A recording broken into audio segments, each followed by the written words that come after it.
Okey, bayaran berdasarkan prestasi. Dengar macam menarik kan? Ganjaran untuk kerja keras, pengiktirafan untuk pekerja yang cemerlang. Tapi, macam mana kalau sistem yang sama ni yang sepatutnya bagi kita semangat, sebenarnya senyap-senyap membawa kita ke arah keletihan melampau? Cuba fikir sejenak. Pernah tak anda rasa keseronokan mengejar sasaran tu lama-kelamaan bertukar jadi satu tekanan yang macam tak ada penghujung? Itulah persoalan besar yang akan kita rungkai sama-sama. Baiklah, jom kita mulakan dari awal. Pada mulanya, semuanya nampak sempurna. Ia macam satu permainan yang kita rasa kita confirm boleh menang. Masa tu, peraturannya sangat jelas. Ada kaitan terus antara usaha anda dan ganjaran yang bakal diterima. Tiba-tiba, kita rasa berkuasa. Kita tahu apa yang perlu dibuat untuk menang. Dan perasaan tu memang sangat-sangat memotivasikan. Sebenarnya, ada asas psikologi di sebalik semua ni. Bayangkan anda ni seorang atlet. Anda percaya anda boleh lari lebih laju. Anda percaya kalau anda menang perlumbaan tu, anda akan dapat pingat. Dan yang paling penting, anda memang nak sangat pingat tu. Inilah dia, asas teori jangkaan Vroom. Jadi, ketiga-tiga benda ni mesti ada serentak. Kalau salah satu goyah, contohnya anda tak percaya pun sasaran tu akan membawa kepada bonus atau mungkin bonus yang ditawarkan tu macam tak berbaloi langsung, automatik motivasi anda akan terus jatuh menjunam. Inilah logik di sebalik kebanyakan pelan insentif korporat. Tapi kemudian sesuatu mula berubah. Peraturan permainan tu seolah-olah jadi makin rumit dan tekanan pun mula terasa berat. Mungkin syarikat akan naikkan bonus untuk prestasi yang lebih tinggi. Tapi sampai satu tahap, ganjaran yang besar ni mula rasa lain macam. Ia bukan lagi satu pengiktirafan, tapi dah jadi satu tekanan untuk terus berprestasi, tak kira apa pun kosnya, sama ada masa bersama keluarga ataupun kesihatan mental anda. Yang ni sangat menarik. Ada perbezaan besar dalam cara kita melihat ganjaran. Mula-mula, bonus ialah ganjaran bermaklumat. Ia seolah-olah memberitahu anda, kerja kau bagus. Tapi bila keamatannya terlalu tinggi, ia bertukar menjadi ganjaran mengawal. Bunyinya lebih macam, kau mesti capai sasaran ni. Kalau tak, nampak tak? Anda bukan lagi bermain untuk menang, tapi bermain untuk tidak kalah. Dan perasaan tu sangat berbeza.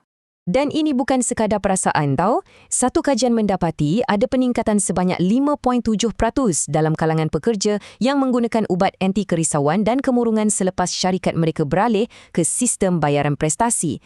Angka ni mungkin nampak kecil, tapi bayangkan dalam sebuah syarikat dengan 1,000 pekerja, itu bermakna hampir 60 orang terpaksa bergantung pada ubat untuk hadapi tekanan kerja. Ini dah bukan soal motivasi, ini soal kesihatan. Inilah perbezaan utamanya. Tekanan cabaran tu macam kita mendaki gunung. Memang penat. Tapi bila sampai ke puncak, kita rasa puas. Tekanan halangan pula macam kita cuba berlari dalam lumpur. Kita usaha kuat, tapi tak ke mana-mana dan hanya rasa terperangkap. Di sinilah burnout mula berakar. Jadi, macam mana sesuatu yang positif boleh bertukar jadi negatif? Sains sebenarnya ada penjelasan yang sangat jelas dan ia boleh dilihat secara visual. Selalunya kita fikir lebih banyak duit, lebih tinggi motivasi. Betul tak? Tapi macam mana kalau saya cakap, pada satu tahap, lebih banyak wang sebenarnya boleh membunuh motivasi? Penyelidikan menunjukkan benda ni memang berlaku dan ia mengikut satu corak yang boleh dijangka. Cuba tengok lengkung ni. Di sebelah kiri, dalam zon ideal, setiap kenaikan insentif akan mendorong kita ke atas. Kita rasa dihargai. Tapi ia akan sampai ke satu titik puncak di mana ganjaran yang lebih tinggi mula mengikis motivasi dalaman kita. Selepas titik tu, setiap tekanan tambahan sebenarnya menolak kita ke bawah, terus ke dalam zon keletihan melampau. Persoalannya, adakah kita semua ditakdirkan untuk jatuh ke dalam zon keletihan ni? Jawapannya, tak semestinya. Kajian menunjukkan ada 2 faktor utama yang boleh jadi penyelamat kita. Perisai pertama ialah penilaian kendiri teras atau CSE. Senang cerita, bayangkan ia macam sistem imun mental kita. Kalau ia kuat, kita tak mudah dijangkiti oleh tekanan.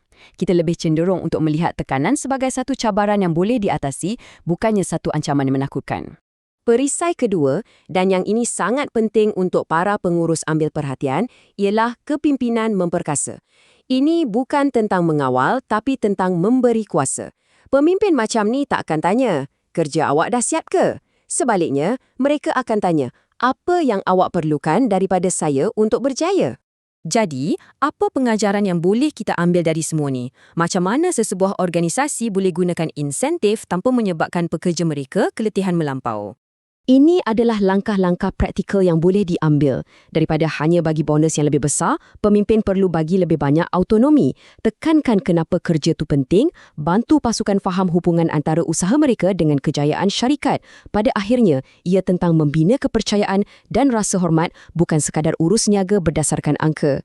Jadi, kesimpulannya bukanlah bayaran prestasi itu tak bagus. Ia boleh jadi satu alat yang sangat berkesan. Kuncinya ialah keseimbangan. Kekalkan insentif pada tahap yang mencabar tapi tidak menekan. Dan yang paling penting, gabungkan ia dengan kepimpinan yang betul-betul memperkasa. Dan ini soalan untuk kita semua fikirkan. Ganjaran sepatutnya menyemarakkan api semangat, bukan memadamkannya. Jadi, esok cuba lihat sekeliling anda di tempat kerja. Adakah sistem yang ada sedang membina wira atau mangsa?